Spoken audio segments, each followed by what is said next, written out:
sequence, we're going to sit in a comfortable cross-legged position. That means either you're sitting with the legs crossed or with the feet in front of each other like this, and make sure that you don't get disturbed. We're going to start with a simple breathing exercise, and this breathing exercise is basically to show you that we have the ability to breathe isolated into the belly as well as isolated into the chest. So breathing into the belly means that we are focusing on a point, let's say 2 or 3 fingers below the navel. You can measure the distance from the navel. It's sort of between the navel and the perineum, so here. On the exhalation, you're going to breathe through the nose, obviously, as we always breathe through the nose in yoga, and draw that point in and back towards the lower spine. So it looks a bit like this. And if you want, you can hold your finger there. On the inhalation, we expand the belly. And exhale, draw that point in and back. Now this exercise you can continue for a while, maybe you do 5 or 10 breaths.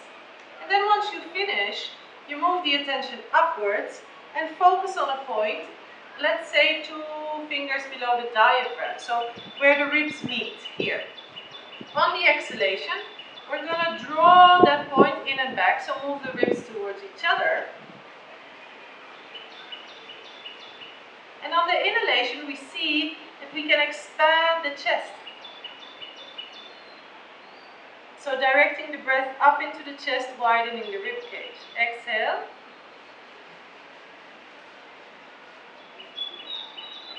And inhale.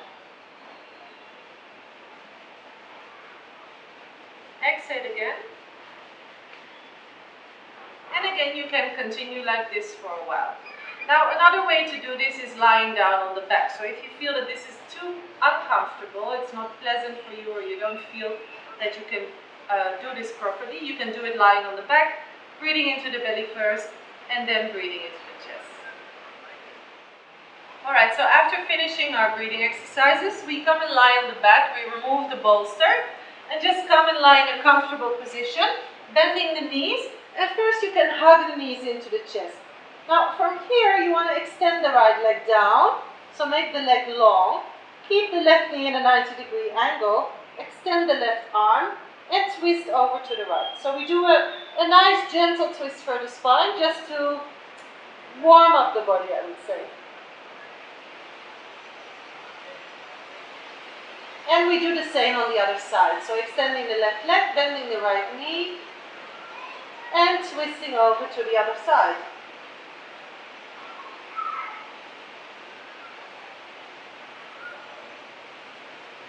And from here, always rolling to the right side, bringing yourself back up, and coming onto the hands and the knees.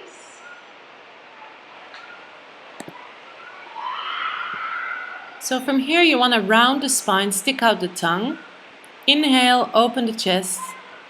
Exhale, round the spine, stick out the tongue, make a vomiting action. Inhale, open the chest. Repeat a couple of times. Exhale and inhale.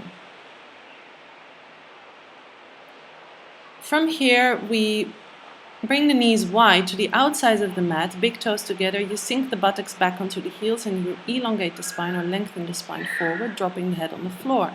Coming back up into all fours and pressing into downward facing dog. Remember to press your fingers firmly into the floor, roll the shoulders out, make a nice long spine, and here you can just walk the knees one by one, bend the knees one by one, and walk the dog. And from there we step the right foot forward, bring the back knee on the floor, walk the front foot out to the opposite side of the mat, and come into the pigeon, lengthening the arms up, and then folding forwards, dropping the elbows to the floor if you can. Otherwise you can also stay on the hands. See how deep your hips allow you to go down.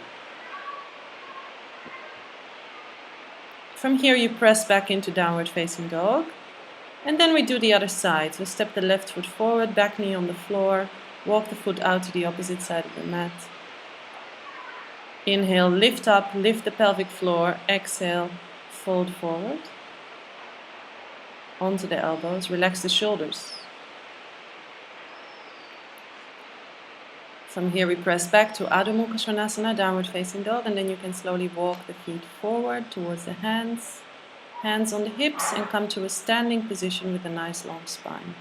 On top of the mat we bring the feet together, and we start with our Surya Namaskar, Sun Salutations. Hands in Namaste.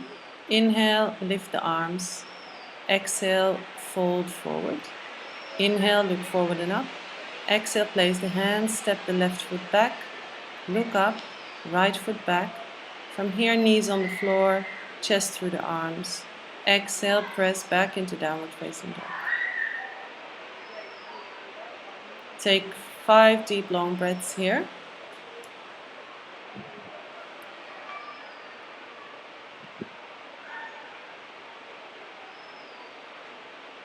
Step the left foot forward. Step the right foot forward. Inhale, open the chest. Exhale, fold. And inhale, come all the way up with a nice long spine. Exhale, hands down. Inhale, lift the arms. Exhale, fold forward. Inhale, look forward and up. Exhale, right foot to the back, open the chest. Left foot to the back, down to the floor. Inhale, chest through the arms. Exhale, pressing back into Adho Mukha, downward facing dog. 5 deep long breaths here.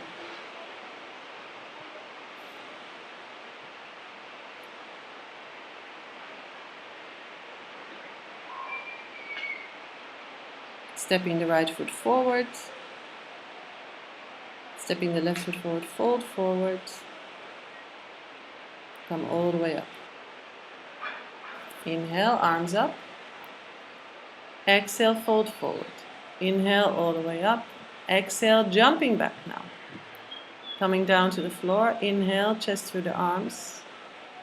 Exhale, press back into downward facing dog.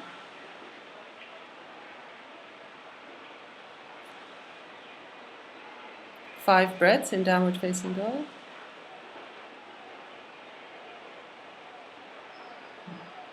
Jumping back to the front. Inhale, open the chest. Exhale, fold. And come all the way back up. Exhale, hands down. Inhale. Exhale, fold forward. Inhale, look forward and up. Place the hands, step or jump back. Chaturanga. Inhale, chest through the arms. Exhale, pressing back into downward facing dog. Again, 5 breaths in downward facing dog. Deep breathing here, expanding the rib cage.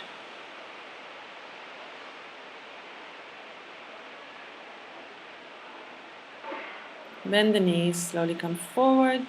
Inhale, open. Exhale, fold. Inhale, come all the way up. Exhale, hands down. We do the last one. Inhale, lift the arms. Exhale, fold forward. Inhale, look forward and up. Exhale, step or jump back. From here down to the floor. Inhale, chest through the arms. Exhale, back into downward facing dog. 5 breaths again.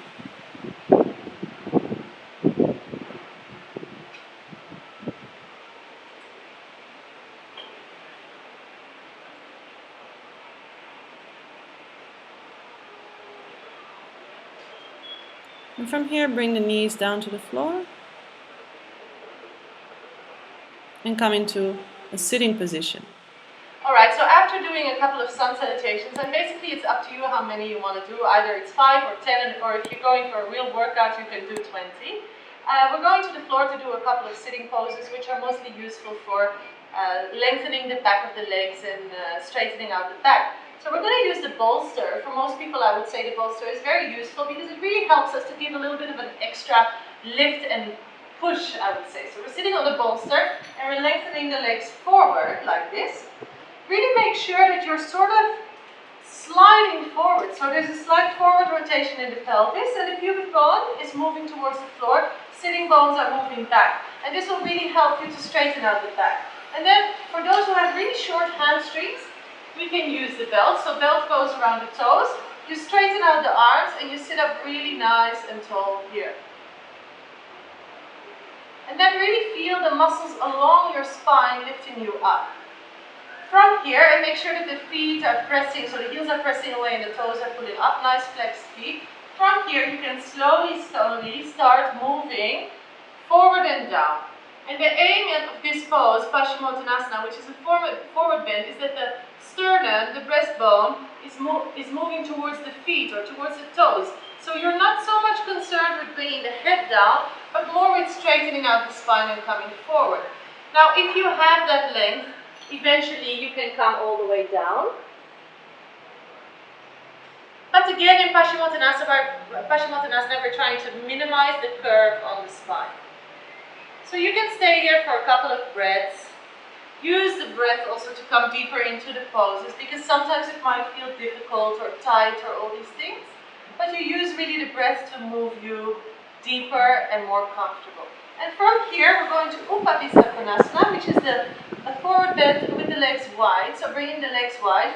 Again, pulling the toes up towards the ceiling, pressing the heels away. We're really lifting up through the spine, nice and tall. And then we're folding from the hips and from the hip crease forward. So again, it's not rounding the spine, but it's really moving from those hips forward with a nice long spine. And obviously, not everybody will be able to go down, so you can always use a block to support yourself or use the hands to support yourself.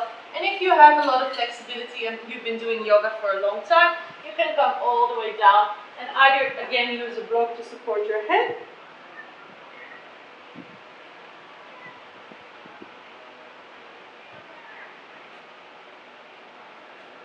and then slowly coming up after a couple of breaths.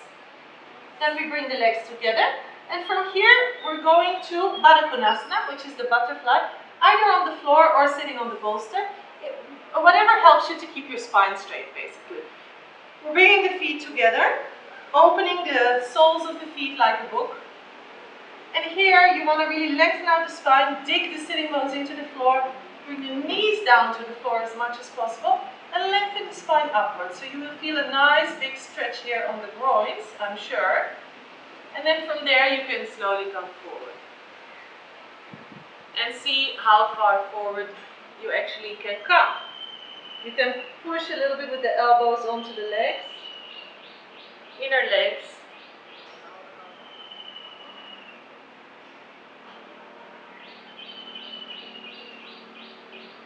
And then slowly up.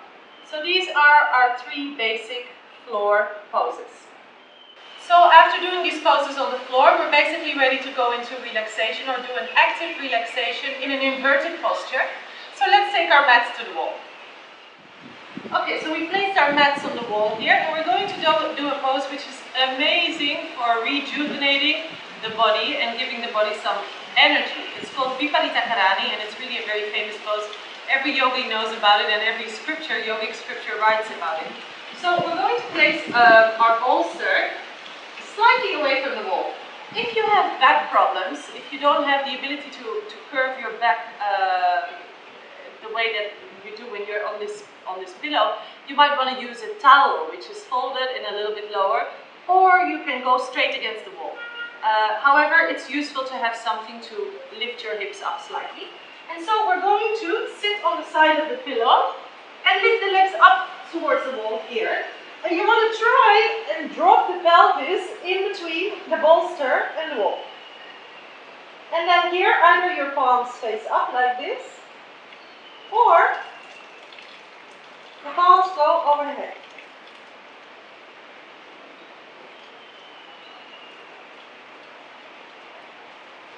And here we can stay up till 20 minutes, depending on how much we need this posture. Usually a good indication to get out of the pose is when the feet start tingling. When you start feeling numb in the feet, it means that all the blood has flown into your head and it's time to turn around again.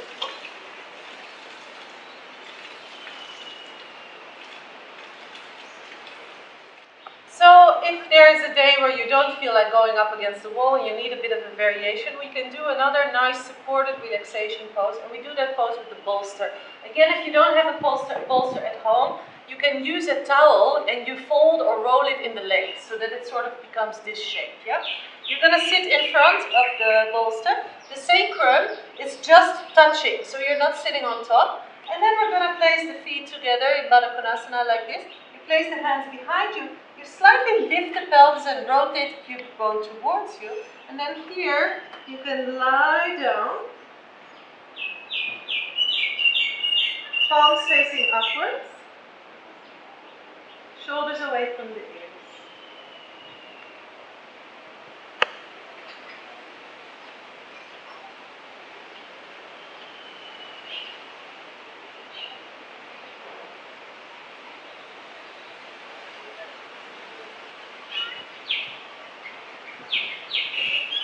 And here again, you can just relax, take deep, long breaths. See how long you want to stay here. If you like, you can bring the arms over the head to have an additional opening for the chest. And as soon as this becomes a little bit too intense, so when you feel too much pressure on the sacrum or too much stretching on the groins, you can always elongate the legs. And then you come in some sort of full Shavasana, supported on the bolster. And there might be some days that you feel that you just want to do the proper classical Shavasana corpse pose.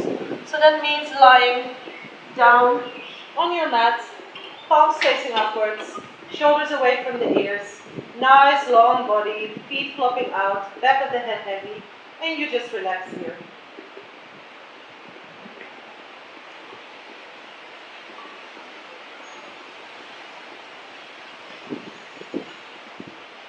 When we come out, we always roll onto the right side so that we protect the lower back. And from there you come up and back to sitting.